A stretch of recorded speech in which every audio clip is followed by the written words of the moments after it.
नमस्कार साथियों, एक बार फिर से आप सभी का हमारे यूट्यूब चैनल पर हार्दिक अभिनंदन और स्वागत है। देखिए, इस वीडियो में आज हम बात करेंगे 24 जुलाई, यानी जो 24 जुलाई का जो फोर्थ शिफ्ट था। कौन सा? जो फोर्थ शिफ्ट था, और उस फोर्थ शिफ्ट में भी संस्कृत का जो सेकंड भाषा था। कौन सी? सेकंड भाषा। जिनकी सेकंड भाषा थी संस्कृत में, और फोर्थ जो पेपर था 24 जुलाई का, उसका जो संस्कृत का जो पेपर है, उसकी आंसर की आपके सामने पेश की जा रही है। आपके कितने उत्तर सही बैठ रहे हैं वो आप अच्छे से अपना मिलान कर लीजिए। साथियों, वैसे ए सीरीज़ है। कौन सा सीरीज़ है? ए सीरीज़ है। और जो हमने थर्ड जो तीसरा जो पार्ट हुआ था, जो तीसरा जो पेपर हुआ था लेवल सेकंड में, संस्कृत का जो सेकंड भाषा था, उसका भी ए है। बाकी जो फर्स्ट वाला जो हमने डाला था, जो 23 तारीख को हुआ था, 23 जुलाई को, उसमें अपना क्या सी सीरीज़ था, लेकिन इसमें ए सीरीज़ है। तो आप प्रश्नों को अच्छे से देखिए, आपके कितने बैठ रहे हैं मुझे कमेंट करके जरूर बताना। देखिए, ये प्रश्न नंबर 1 है। त्रिंशत् इति शब्दस्य रूपाणि कस्मिन् लिंगे प्रचलितम। जो 30 शब्द है, इसे हम कौन से लिंग में लिखेंगे?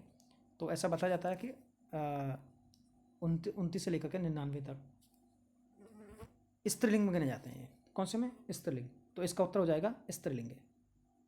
अगला प्रश्न देखिए, महेश्वरी सूत्राणाम केसाम संज्ञार्थानाम संज्ञार्थानी भवती। तो इसमें एक प्रश्न हो जाएगा उणादि, अनादि। बी हो जाएगा इसका आंसर। बिल्कुल ठीक और सटीक आंसर है।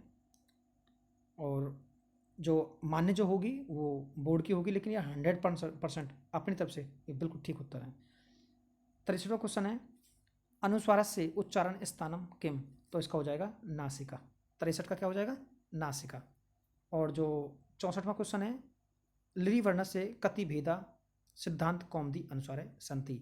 सिद्धांत कौमुदी के अनुसार और लिरी जो वर्ण है उसके कितने भेद होते हैं? तो आपको पता होगा, लिरी के 12 भेद होते हैं। द्वादश। कितना हो जाएगा? द्वादश। तो अगला प्रश्न देखिए, 65। देखिए, थोड़ा जल्दी देख लीजिए ताकि आपको प्रॉब्लम ना हो, अपना पेपर आराम से मिला लेना।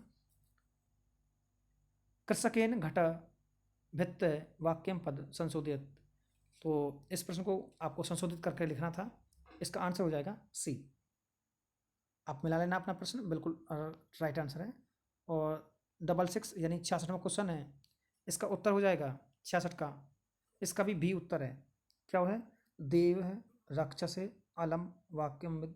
तो आपको पता होगा, अलम शब्द का प्रयोग जो इसमें किया गया, देव यानी राक्षसभ्य अलम। तो इसका बी आंसर हो जाएगा। अगला क्वेश्चन है 67।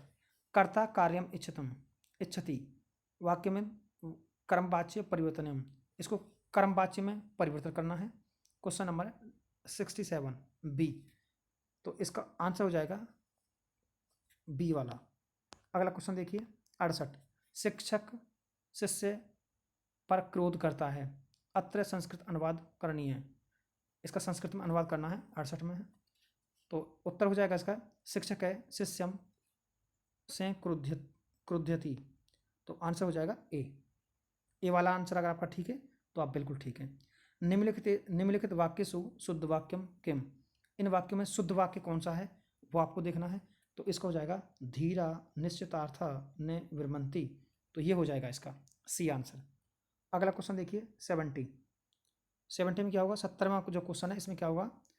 प्रतिकूलानि परेशान ने समाचरित रिक्त स्थान पूर्ति करणीय। 70वां क्वेश्चन है, इसका आंसर हो जाएगा आत्मन है, डी हो जाएगा।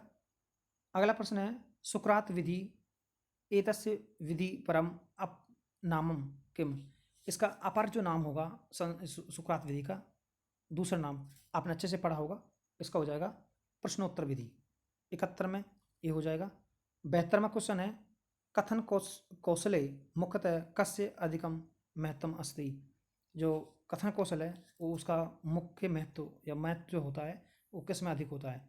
तो ध्वनि शुद्धो पदस्य शब्दस्य। तो 72 जो है इसका हो जाएगा शुद्ध उच्चारण से। किसका? शुद्ध उच्चारण से। अगला क्वेश्चन देखिए, 73 73 क्वेश्चन है। इसमें देखना, अधोलिखितेषु विधिषु परंपरागत विधि अस्ति। इन विधियों में से कौन सी विधि परंपरागत विधि है, यह इसका मतलब है। पाठशाला विधि, निर्वाध विधि, संरचनात्मक उपागम विधि, नियोजित अध्ययन विधि। तो आपको दिख रहा है जो पाठशाला विधि है अपने आप में ये प्राचीनतम विधि है। अगला एक और प्रश्न आया है, पदच्छेद पदार्थकृत विग्रह व वाक्य योजनम इति कस्य विधिये प्रयुक्तम। 74 क्वेश्चन है, इसका आंसर हो जाएगा व्याख्यान विधि। कौन सा हो जाएगा? यानी व्याख्यान विधि। तो जो ये 74वां क्वेश्चन था इसका ए आंसर बिल्कुल ठीक है। अगला क्वेश्चन देखिए 75, अपेक्षित व्यवहारगत परिवर्तनम नाम किम। देखिए आपने देखा होगा अधिगम आपने पढ़ा होगा साइकोलॉजी में, अपेक्षित व्यवहारगत परिवर्तनम नाम किम। अगर अपेक्षित व्यवहार में परिवर्तन हो जाता है तो वो क्या है? लर्निंग है, अधिगम है, सीखना है। तो इसका आंसर 100% क्या हो जाएगा? अधिगम। अगला क्वेश्चन देखना 76, अनुवाद विधि इति नामना कै विधि।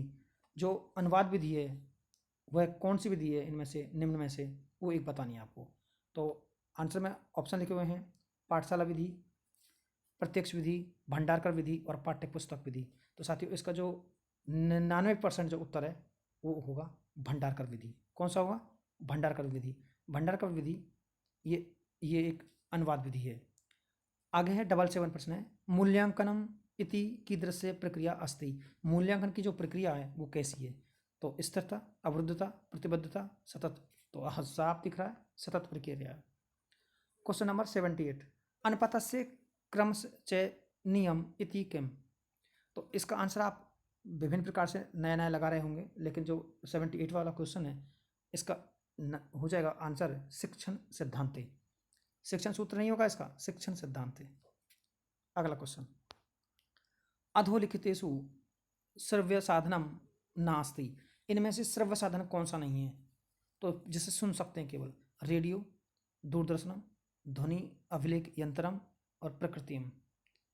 श्रव्य साधनम नास्ति, जो प्रकृति है उसे सुन नहीं सकते। तो सीधी सी बात है, इसका आंसर हो जाएगा, आपने अच्छे लगाया भी होगा, तो डी आंसर है इसका। साक्षात्कार इति कस्य भागः। जो साक्षात्कार है वो किसका एक भाग है? मूल्यांकन, शिक्षण विधि, शिक्षण सूत्राणाम, अनुदेशन से। तो आपको पता होगा जब मूल्यांकन होता है तो उसमें जो परीक्षाएं दो प्रकार की होती हैं, एक मौखिक परीक्षा और एक लिखित परीक्षा। जो लिखित मौखिक परीक्षा होती है उसका एक भेद होता है साक्षात्कार। तो क्या हो जाएगा सही आंसर? मूल्यांकन। क्या होगा? मूल्यांकन। अगला क्वेश्चन देखिए, भारत मतिरय इत्र का विभक्ति। तो भारत मातरी इसमें कौन सी विभक्ति होगी?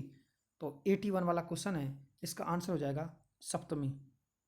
सप्तमी विभक्ति है कृतवंत इत्र के प्रत्यय। तो इसमें कौन सा प्रत्यय होगा 82 में? तो इसमें होगा डी, कृतवतु। कृतवतु बोलते हैं इसको, ये हो जाएगा। 83, नेतारः इत्रत्र मूल शब्द है के अस्ति। नेतारः जो मूल शब्द है इसमें वो कौन सा है? तो 83 है, इसका हो जाएगा बी आंसर, नेत्री। ठीक है। राष्ट्रभक्ता इत्र के समास है। राष्ट्रभक्ता में कौन सा समास है? द्विगु समास, द्वंद्व समास, तत्पुरुष समास या अव्ययभाव समास। तो 84 का हो जाएगा तत्पुरुष समास, राष्ट्र के लिए भक्ति। अगला क्वेश्चन देखिए 85 में, ईदृशी एव प्रीति अस्माकं भवेत इत्र रेखांकित पदे किम कारकम। तो इसमें जो कारक है वो कौन सा है वो देखना है आपको प्रीति में। तो 85 है, 85 में हो जाएगा डी, कर्तृकारकम, कर्ता कारक होगा। अगला क्वेश्चन देखिए, वर्षा समयपि इत्र के आदेशः। वर्षा समये अपि इत्र के आदेशः। तो इसमें 86 है, तो इसका आंसर हो जाएगा जो संधि, ये इसमें जो आदेश हुआ है पूर्व रूपे का आदेश है। तो बी आंसर है इसका, बिल्कुल ठीक है।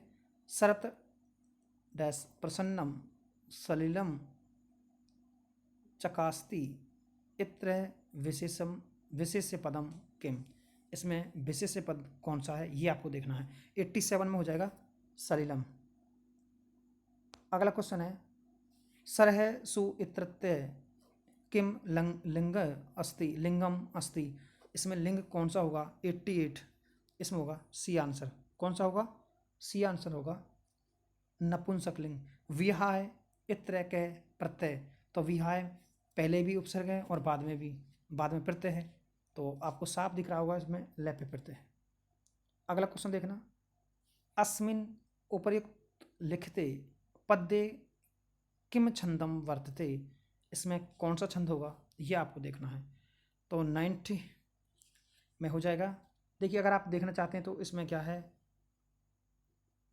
एक बार इसमें गुरु आया है, फिर लघु आया, फिर गुरु आया, फिर लघु आया, तो और इसमें वर्णों की संख्या जो है वो 11 है।